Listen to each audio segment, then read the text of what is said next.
ہچکی کو روکنے کے لیے ایک لونگ نیم گرم پانی کے ساتھ کھا لیجیے۔ لیموں کا رس نکال کر برف خانے میں فریز کر دیں، جب ضرورت پڑے نکال کر استعمال میں لائیں۔ نمک اور شہد مکس کر کے دانت صاف کیجیے، دانت چمک جائیں گے۔ جو عورتیں یہ سبزیاں کھا لیتی ہیں وہ بوڑھی بھی ہوں تو جوان نظر آتی ہیں۔ بھنڈی، کدو، مولی کی سبزی۔ کڑوی چیز کھانے سے رنگ کالا ہو جاتا ہے۔ جلدی میں کوئی بھی گرم چیز نہیں کھائیں، اس سے دانتوں پر کالے نشان پڑ جاتے ہیں۔ بار بار بازاروں کے چکر لگانے سے جلد کی بیماری ہو سکتی ہے۔ نیم گرم پانی پینے سے پیشاب کی تکلیف دور ہو جاتی ہے۔ اگر کھانا کھا لینے کے بعد پانی کی حاجت ہو تو ماز چند ایک گھونٹ لے لو اور اس کے بعد روٹی کا ایک لقمہ لے لو۔ کھانے کے بعد پانی پینے سے تذابیت، گیس اور بے ہضمی کا باعث بنتا ہے۔ برف کے پانی میں کپڑا بھگو کر آنکھوں پر رکھنے سے بینائی تیز ہو جاتی ہے۔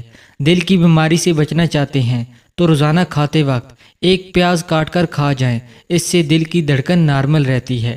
ماہرین طب کا کہنا ہے کہ سو کر اٹھتی ہی ورزش کرنے سے شدید قسم کا کمر درد اور گردن کا درد ہونے کا خدشہ ہے۔ کھانا ہمیشہ پوری طرح پیٹ خالی ہونے کے بعد کھانا چاہیے۔ خشک باسی گوشت رات کے وقت کھانا موت کو دعوت دینے کے مترادف ہے۔ جن کو بخار زیادہ ہوتا ہے ان کے لیے بکری کا دودھ مفید ہے۔ زیادہ گرم پانی سے اپنا چہرہ مت دھوئیں، چہرے کی جلد بوڑھی نظر آنے لگے گی۔ جب بھی چہرہ دھونا ہو نیم گرم پانی سے دھوئیں۔ کدو کا سالن زیادہ کھانے سے چہرے کی رنگت نکھر جاتی ہے۔ آپ کا راستہ سفید بلی کاٹ لے تو راستے کو تبدیل نہ کرو۔ پیٹ کی گیس کو دور کرنا ہے تو کشمیری چائے پیو۔ جو گھر میں بکریاں پالتے ہیں ان کے گھر میں دولت بھاگ بھاگ کر آتی ہے۔ دودھ کے ساتھ زیرہ کھاؤ، دل کی نالی کھل جائے گی۔ اگر آپ اپنے چہرے کو دودھ سے بھی زیادہ سفید رکھنا چاہتے ہیں تو ہمیشہ ایک ہی قسم کا صابن استعمال کریں، کیونکہ الگ الگ صابن استعمال کرنے سے آپ کے چہرے کو کافی حد تک نقصان ہو سکتا ہے۔ گردن کالی ہو جائے تو لیموں کا رس میٹھے سوڈے میں ملا کر لگاؤ اور رگڑ کر مالش کر لو۔ کچھ ہی دنوں میں گردن سفید ہو جائے گی۔ جمائی آپ کے دماغ کو ٹھنڈا کرتی ہے۔ امرود کا استعمال قبض دور کرتا ہے۔ ہرے دھنیے کا عرق چھالوں پر لگانے سے چھالے دور ہو جاتے ہیں۔ گلے کی کوئی بھی پرابلم ہو تو ادرک کا رس شہد میں ملا کر چاٹنے سے بھی گلا ٹھیک ہو جاتا ہے۔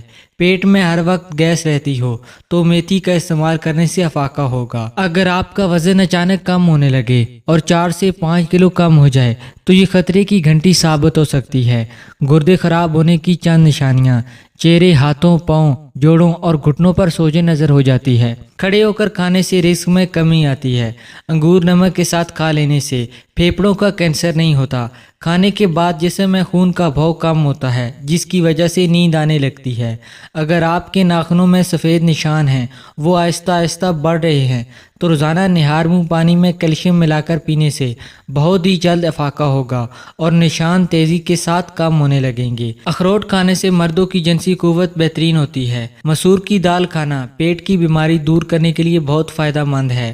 خواب کے اندر رونا طویل عمر کی طرف اشارہ ہے۔ جس پر رویا جائے اس کی اپنی حالت باقی رہنے کی علامت ہے۔ اگر آپ سوچ رہے ہیں کہ ہر چیز آپ کے ہاتھوں سے نکل رہی ہے اور حالات آپ کے مواقع نہیں ہیں تو ایک دفعہ اس درخت کے بارے میں ضرور سوچیں جو ایک ایک کر کے اپنے تمام پتے کھو دیتا ہے لیکن پھر بھی کھڑا رہتا ہے۔ اس امید پر بہار کے دن آئیں گے۔ دودھ میں پانی ملا کر خشک خارش والی جگہ پر لگائیں، تھوڑی دیر بعد دھو ڈالیں، انشاءاللہ فائدہ ہو جائے گا۔ گرم دودھ پینے سے ہچکی دور ہو جاتی ہے۔ چینی ڈال کر میٹھا کیا ہوا دودھ پینے سے بلغم پیدا ہوتی ہے اور گیس پیدا ہوتی ہے۔ ماہرین نفسیات کہتے ہیں اچھی طرح آرام کرنے والے کا چہرہ نیند سے محروم انسان سے زیادہ پرکشش اور جوان دکھائی دیتا ہے۔ اگر آپ خواب میں خود کو اڑتا دیکھیں تو آپ تخلیقی صلاحیتوں کے مالک ہیں۔ کالے چنوں کا شوربہ 1 کپ روزانہ شام 4 بجے 1 مہینہ استعمال کرو۔ یہ شوگر، ٹی بی، دمہ اور جسمانی کمزوری کے لیے حیرت انگیز انتہائی تیز علاج ہے۔ شوربہ ہی اصل علاج ہے۔ عام گھی کے اندر تھوڑا سا نمک ملا کر مالش کرنے سے بدن کی خشکی دور ہو جاتی ہے۔